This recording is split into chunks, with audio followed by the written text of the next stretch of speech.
আসসালামু আলাইকুম, স্বাগতম জানাচ্ছি বিবিসি নিউজ আন্তর্জাতিক সংবাদে। শুরুতেই সংবাদ শিরোনাম, এরপর বিস্তারিত। যে কোনো মূল্যে গ্রিনল্যান্ড চান ট্রাম্প, ন্যাটোকে দিয়েছেন বার্তা। পাহলভির ফেরা নাকি খামেনির শাসন, কি আছে ইরানের ভাগ্যে? পাকিস্তান সৌদি প্রতিরক্ষা চুক্তিতে যোগ দিতে চায় তুরস্ক। এবার পাকিস্তানের JF-17 যুদ্ধবিমান কিনতে ইরাকের গভীর আগ্রহ প্রকাশ।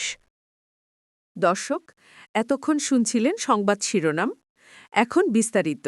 আপনি যদি ইসরায়েলের ধ্বংস চান এবং মুসলিমদের পাশে থাকেন, তাহলে ভিডিওতে লাইক করে চ্যানেলটি অবশ্যই সাবস্ক্রাইব করে দিবেন এবং আপনার মূল্যবান মতামত অবশ্যই কমেন্টে লিখে জানিয়ে দিবেন। এখন বিস্তারিত। যে কোনো মূল্যে গ্রিনল্যান্ড চান ট্রাম্প, ন্যাটোকে দিয়েছেন বার্তা। শুরুর দিকে গ্রিনল্যান্ড কিনতে চাচ্ছিলেন ডোনাল্ড ট্রাম্প, এখন দ্বীপ অঞ্চলটি দখলের হুমকি দিয়েছেন। সহজ হোক বা কঠিন, কোনো উপায়ে মার্কিন প্রেসিডেন্ট চান গ্রিনল্যান্ডের মালিকানা আমেরিকার হোক। খবর বিবিসির। শুক্রবার 10 ডিসেম্বর বিবিসির এক প্রশ্নের জবাবে ট্রাম্প জানান, কিছু দেশের মালিকানা থাকতে হয় এবং মালিকানাই রক্ষা করা যায়, লিজ নয়। গ্রিনল্যান্ড আমাদের রক্ষা করতেই হবে। ডোনাল্ড ট্রাম্পের মতে রাশিয়া ও চীনকে ঠেকাতে যুক্তরাষ্ট্রের গ্রিনল্যান্ডের মালিকানা খুব প্রয়োজন। মার্কিন প্রেসিডেন্ট বলেন, যুক্তরাষ্ট্র বিষয়টি সহজ উপায়ে অথবা কঠিন উপায়ে বাস্তবায়ন করতে পারে। হোয়াইট হাউস সম্প্রতি জানিয়েছে, ন্যাটোভুক্ত দেশ ডেনমার্কের অধীন আধা স্বায়ত্তশাসিত অঞ্চল গ্রিনল্যান্ড কিনে নেওয়ার বিষয়টি প্রশাসন বিবেচনা করছে। এমনকি প্রয়োজনে শক্তি প্রয়োগের সম্ভাবনাও নাকচ করা হয়নি। তবে ডেনমার্ক ও গ্রিনল্যান্ড দুই পক্ষই স্পষ্টভাবে জানিয়েছে, গ্রিনল্যান্ড বিক্রির জন্য নয়। ডেনমার্ক সতর্ক করে বলেছে, সামরিক পদক্ষেপ নিলে তা ট্রান্স আটলান্টিক প্রতিরক্ষা জোটের অবসান ডেকে আনতে পারে। তবে শুক্রবার রাতে গ্রিনল্যান্ডের সব প্রধান রাজনৈতিক দলের নেতারা এক যৌথ বিবৃতিতে যুক্তরাষ্ট্রের অবস্থানের তীব্র সমালোচনা করেন। তারা বলেন, আমরা আমেরিকান হতে চাই না, ডেনিশও হতে চাই না, আমরা গ্রিনল্যান্ডার হতে চাই। গ্রিনল্যান্ডের ভবিষ্যৎ গ্রিনল্যান্ডের জনগণই নির্ধারণ করবে। বিশ্বের সবচেয়ে কম জনবসতিপূর্ণ অঞ্চলগুলোর একটি হলেও উত্তর আমেরিকা ও আর্কটিক অঞ্চলের মাঝামাঝি অবস্থানের কারণে গ্রিনল্যান্ড কৌশলগতভাবে অত্যন্ত গুরুত্বপূর্ণ।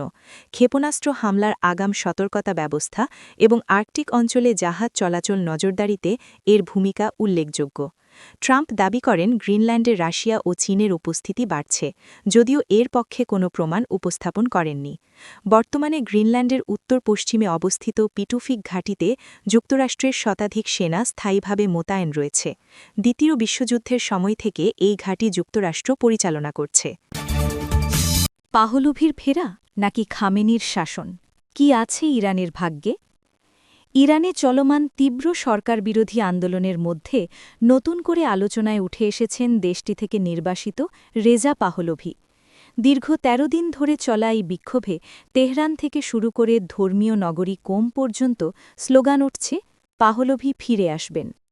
১৯৭৯ সালের ইসলামী বিপ্লবের পর মাত্র ১৭ বছর বয়সী দেশত্যাগী পাহলভি এখন বিদেশের মাটিতে বসে আন্দোলনের সবচেয়ে পরিচিত মুখ হয়ে উঠেছেন।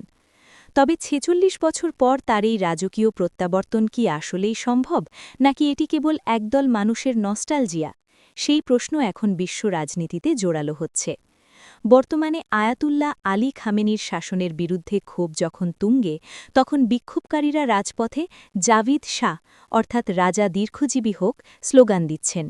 পরিস্থিতি এমন পর্যায়ে পৌঁছেছে যে খামেনি রাশিয়ায় পালিয়ে যাওয়ার পরিকল্পনা করছেন এবং সরকারি কর্মকর্তারা পরিবারের জন্য ফরাসি ভিসার চেষ্টা করছেন বলে বিভিন্ন আন্তর্জাতিক সংবাদমাধ্যমে খবর চাউর হয়েছে।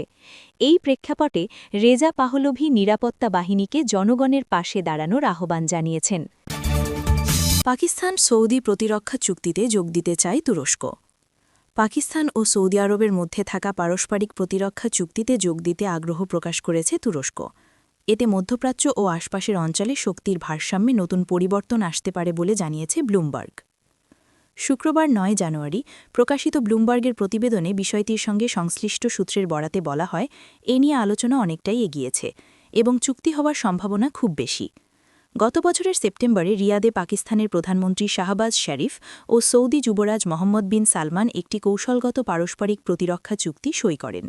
ওই চুক্তি অনুযায়ী কোনো এক দেশের ওপর হামলা হলে তা উভয় দেশের বিরুদ্ধে আগ্রাসন হিসেবে বিবেচিত হবে।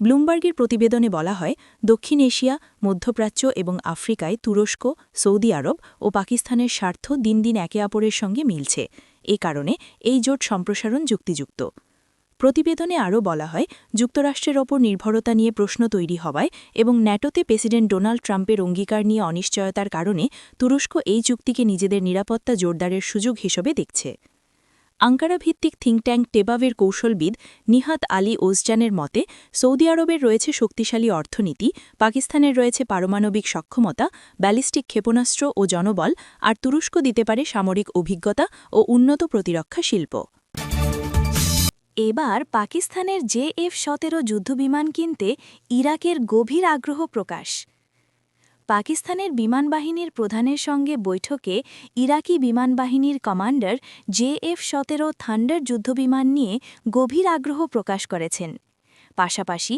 PAF-এর পেশাদারিত্বের প্রশংসা করেছেন তিনি শনিবার 10 জানুয়ারি এক বিবৃতিতে এ তথ্য জানায় পাকিস্তানের ইন্টার সার্ভিসেস পাবলিক রিলেশনস বা ISPR খবর দ্য ডন ISPR-এর বিবৃতিতে বলা হয় ইরাক সফরে থাকা PAF প্রধান air chief marshal ACM Zaheer Ahmed Babar Sidhu Iraqi বিমানবাহিনীর commander lieutenant general staff pilot Mohammad Ghaleb Mohammad Radi al আসাদির সঙ্গে সাক্ষাৎ করেন বৈঠকটি ইরাকি বিমানবাহিনীর সদর দপ্তরে অনুষ্ঠিত হয় সেখানে পৌঁছলে ACM সিধুকে গার্ড অফ অনার দেওয়া হয় ISPR জানায় বৈঠকে যৌথ প্রশিক্ষণ সক্ষমতা বৃদ্ধি এবং অপারেশনাল সহযোগিতা উন্নয়নের ওপর জোর দিয়ে দ্বিপাক্ষিক সামরিক সহযোগিতা জোরদারের বিষয়ে আলোচনা হয় বৈঠকে ACM সিধু পাকিস্তান ও ইরাকের মধ্যে বিদ্যমান গভীর ধর্মীয়